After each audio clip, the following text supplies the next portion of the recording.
bought 1.7 acres, and by reducing that footprint that much, it kicked them into an underground retention as opposed to an above ground retention. So instead of getting into refunds and all of that, what we proposed is we own the property adjacent to it. They would construct a retention pond at their cost, and in the future it will make our site more marketable. As there's Greg designed the retention pond, Greg, the city engineer, so it's big enough to hold the capacity for both sites. So there will be one retention pond for both buildable sites.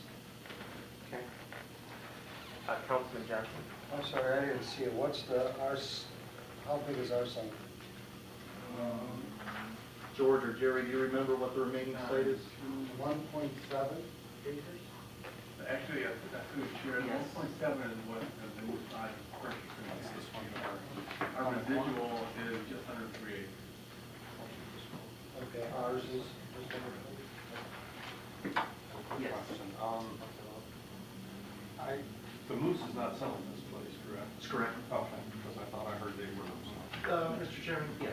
That is true, Councilman Woolley. I think at one point they were looking at an option of purchasing the old keepers in Allen Park. Oh, okay. And as a matter of fact, I think they had a tentative purchase agreement, but it required getting DDA approval, and DDA did not approve their request. So that purchase agreement went away, and they went back to developing this site. Okay.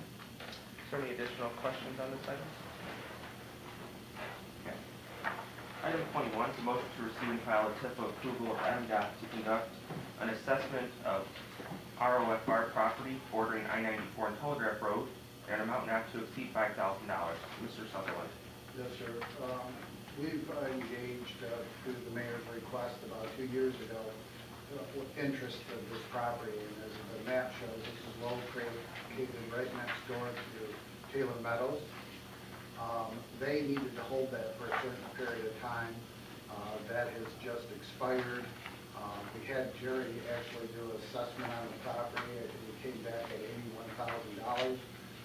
Since it's so close to Lakes of Taylor, we wanted to explore what MDOT would sell that for. MDOT requires us to pay for the appraisal of that property to take it to the next step to see if we're interested in buying the property. You mind Taylor Meadows, correct? Yes. Okay, Councilwoman Cassidy. Is there any way that I can get a better picture of this? Certainly, I'm sure I can get you a color. So this property is The other located- picture, I think. No, there's a copy of it, I mean, a drawing. Okay. So explain again where this property is at. I know where the MDOT building is, and I know where Meadows is. Do you remember the old off ramp? Remember how the off ramp used to come around like pretty close, and then you turn right onto Telegraph? Okay. You'd be a lot closer to the, that's why we had the nets along. On the east side or the west side? It would be on the north side of the golf course. So it'd be on the south side of 94. Okay. It ran real close to the golf course, and that's why we had to put the nets up. Right, So okay. then when On they that came in side. and redid it, they widened it, so there's a big stretch of property. 9 along there. acres. I was picturing west side of MDOT. You're talking the other side. Well, no, it starts west of MDOT, and then it goes east towards Telegraph. Oh, okay. Yeah.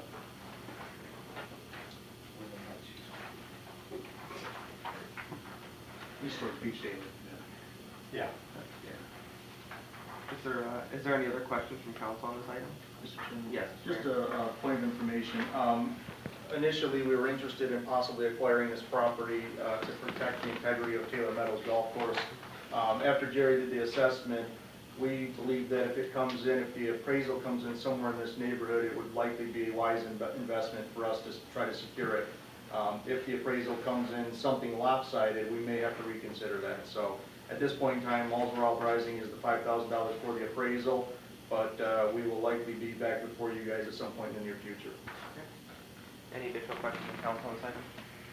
All right. Item 22 is a motion to approve the mayor to sign a purchase agreement on behalf of the city of Taylor for Parcel ID as stated in the amount of $2,000. Proceeds go to the general fund. Mr. Baum. This is just a sale to buyer purchased the home in May, and we acquired the back lot of the home back in 2004 under tax foreclosure, right of refusal. So basically, he's just buying the parcel behind him as his home. It's already fenced in. Oh, did he fence it in, or is it? It's been fenced. What happened was the previous owner lost the back lot, but redeemed the home, Oh, okay. and there were two parcels all fenced in. When he bought it, he only bought the home and the parcel that it was on. Okay. Any questions from council on this item? All right. Item 23 is a motion to approve the mayor to sign a purchase agreement on behalf of the city of Taylor for the sale of Parcel ID as stated in the amount of $2,500. Proceeds go to Neighborhood Stabilization Program income. Mr. Baum. Thanks, Chairman Gardner. This is also a vacant lot. This is a buildable lot, but there will be a deed restriction. That's why they increased prices there. This is also the site of a demo we did about 5 years ago under the Neighborhood Stabilization Dollar Home Program. So the proceeds will have to go to program income for that. Okay. Are there questions from council on this item? All right, thank you.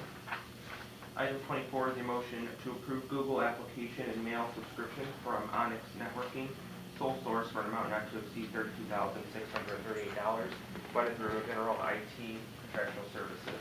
Mr. Patel. To Chair Council, this is the yearly subscription that we do for the Google Suite.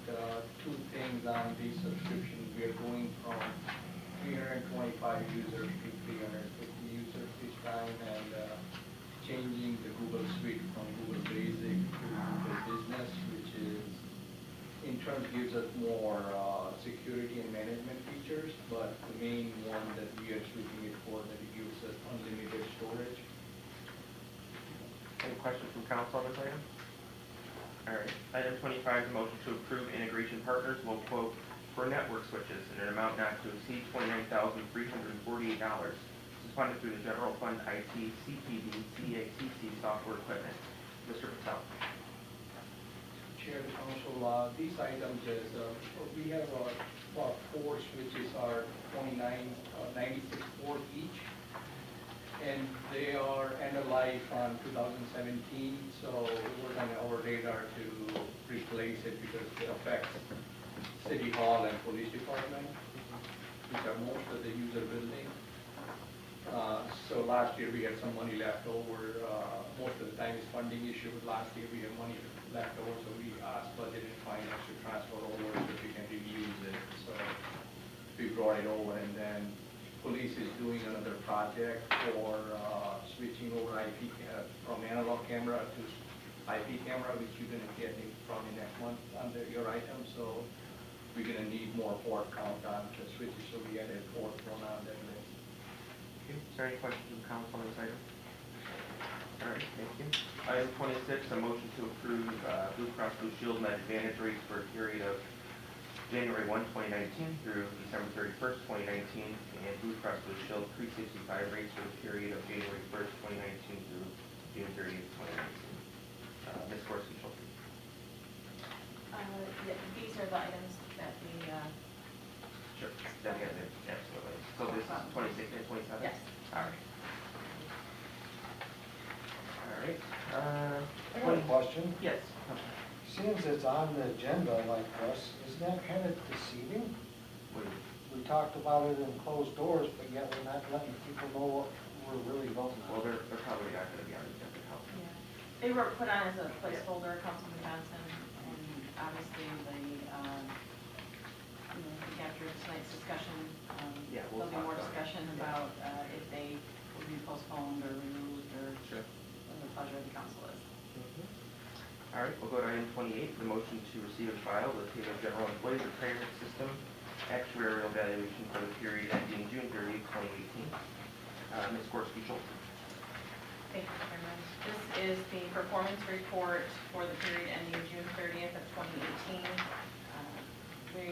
Our aspect plan we're in to keep the council advised of investment performance of the general employees retirement system. So basically, this will give you just some brief analysis on the allocation of the assets. It will give you some brief analysis on just overall performance. But page 2 basically will tell you how our fund performed, not only for the quarter, fiscal year, and then obviously the 1 year to 5 year trend. So the numbers in the parentheses indicate how we fared against other public systems. So obviously that, we want that number to be as low as possible.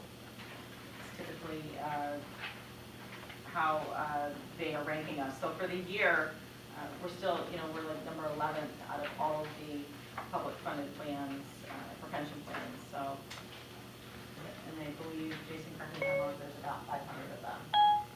Yeah. Yeah, it's about there. Right. Sure, if I may, Sure. maybe a suggested word can change. It says actuarial evaluation, I was using executive performance review. Oh, Sorry. I was gonna- okay. Yes, It's not yes, actual. if someone can kind of make that amendment, thank you. Comparison performance review. Yes. Yes, instead of the actuarial evaluation. You're striking actual evaluation and putting investment performance review. Any questions from council on item 20? Okay, item 29 is a motion to approve Neo Coastal